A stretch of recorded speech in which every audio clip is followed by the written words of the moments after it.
ulan guys. Sobrang dilim ng panahon. Sabado ngayon, tapos wala akong pasok. Pero gagawa ko ng mga vlog. Kasi ang tagal ko nang hindi nakakapag-vlog.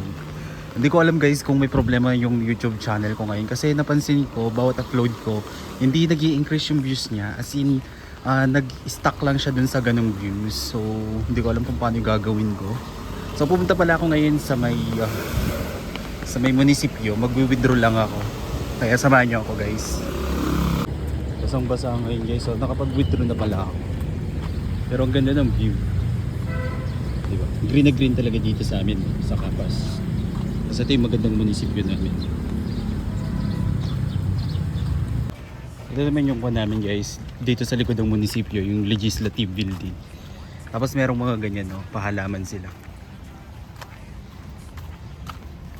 Bombardino, crocodilo, ballerina, cappuccino. So then, mag-shortcut lang ako. Meron kasing daanan dito sa may likod. So doon ako dadaan para mas malapit. So then, sana bukas pa yung sa likod para makadaan ako. Tapos sarado pala.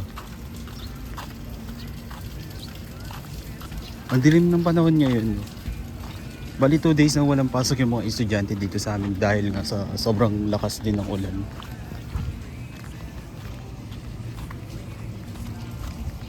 Tignan nyo naman guys yung daan. Napaka-putik, napaka-kunya. Ang tawag dito, basang-basa.